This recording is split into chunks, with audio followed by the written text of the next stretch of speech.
Robert I Crayton in had the to building, ladies and upgrade. gentlemen. For you guys that Thank don't you know very who this much. is Robert Crayton. He stars on the show Young Rock on NBC with The Rock playing Warren Sapp. You guys might recognize him Appreciate from that. also HBO Ballers and from the Wu-Tang Appreciate that. series from the Wu-Tang.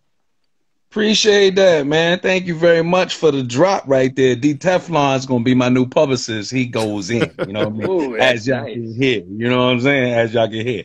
My man Shane, one of my questions that I have for you is, do you happen to know if there's gonna be any type of the Power series going into the inception of Cooper Saxe?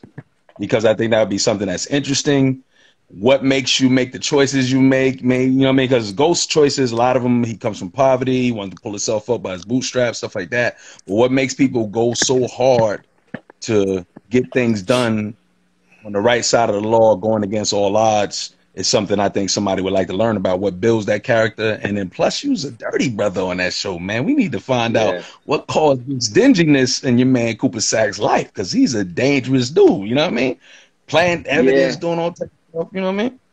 Yeah, I'm with you. I'm with you. I think it's, I mean, obviously to me, all that stuff's very interesting as well. I don't know that I don't know that, I mean, it would have to be like some brainchild of Courtney that she just, you know what I mean? Like she comes from writing for The Good Wife. And so she has that legal mind, and she really likes the courtroom drama sort of vibe, and that's why she includes as much of that as she does. And so she's a genius, and she thinks in those terms. So, man, you never say never. I mean, the way I look at Cooper Saxe, the way I look at Cooper Saxe, his character, reason why to me it deserves a spinoff. He's similar to like Saul in Breaking Bad. Better Call Saul. The very he did a lot of dirty shit, but like did it for the right reasons. And, and I think to me, like the evolution of Cooper Saxe was the moment that he was crossed between a situation of killing Ghost with that gun, because it was almost the point where, like, when you push someone to the point of survival, it's a different survival. There's street survival, but then there's personal survival. And Cooper, being the person that tries people who have made mistakes in the worst 5 minutes of their life, I think in that situation, when he knew the cops were coming, he knew he was facing going to jail. He knew that he had to now think about all the decisions that he had made leading up to that moment. And here's this fucking guy about to get away again with doing the wrong thing. And he's been doing the right thing. And I think this is where it's great writing for Courtney, but it's obviously great material for an actor, is that we've all been in that situation in life where we have to make a decision on something that what's right, what's wrong, what's good, what's bad. And then you're sort of forced to say, okay, like the lesser between two evils. Like, for example, you're a family man, Shane, you have kids. If somebody was threatening your kids, you would do whatever the fuck it took to protect your kids. You wouldn't be thinking about the consequences. And these are where you look at the street game compared to the courtroom. Lawyers do whatever the fuck they got to do to win. Yeah, that's their job. They don't care whether they don't care whether you're guilty. They don't care whether you're not guilty. They are there to represent you, either to prosecute you or to get you off. And then you've got the street game where it's like, okay, it's survive or be killed. That's it. That's the only choice you have. And sometimes you got to make hard decisions in a split second. And I think for Cooper Saxe, he was now in this moment to say, okay, I don't like what they've done, but now I get it. Now I get it.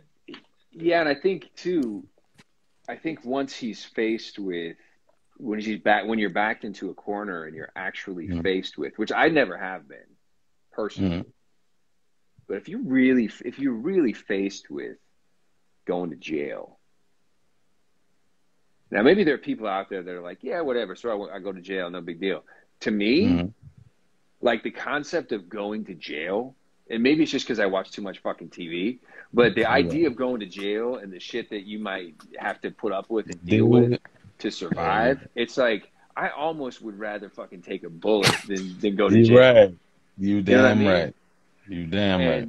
And I think that's what he's up against when in those moments when he starts to go like, you know what? It's me or it's either me as a human or my ethics. And it's like my ethics just go right out the window. It becomes about survival and about getting some shit done and keeping your ass out of jail. Because, I mean, I know for Cooper, but it's true for Shane too. Like, I think about it sometimes. I'm like, did I do some fraud on my taxes? I don't know. I don't think I did. But you start kind of like going, I think did I fudge some numbers? I don't know. I mean, I feel like this is, and then you start going, what would happen? Like, what would somebody come like knocking on the door, or like people show up with fucking guns and shit and go motherfucker on the ground? I'd be like, ugh, shit. Like, I can't. I don't know if I could do it. Mess with it. Some people are built for it. Some people are like, "Fuck yeah, man! I'll do that. I'll do the time. I'll do the time." I'm like, not me. I'm not doing that. You know those people. You know, you hear in movies all the time. You hear it in movies like, "I'm not going back there, man. There's no fucking way I'm not going back." It's like, I ain't going back. You're right. You should have win the first time. You're right. That's absolutely correct right there, man. Definitely correct. I have a second question is, with you being the series regular on the show, like, you have other commitments that arrive. Like, I learned this from other people, and I always try to pick people's brains about it. Sometimes you have this other commitment. Like, so because your role is so pivotal, do you try not to put yourself in that position with the production and stuff like that? Do you shut down all things that come along, or do you have a relationship with your production that be like, look, I might need to be gone for a couple of weeks. Can we do this? Like, how do you go about it with that? Because I do it a lot, so I just want to, you know what I mean, fill it out different ways to go about it better, you know, and stuff like that. Because stuff always comes up. Well, I think it depends on what kind of it's really dependent on what kind of contract you have. Because if you have a contract where they basically own you for these dates, you belong to them. Exactly. And so then it's a matter of like running it up the flagpole and trying to get permission to, hey, I need a weekend or I need a week. Exactly. And they have the right to, by the way, I know that they do. They'll say like, no. They'll be like, no.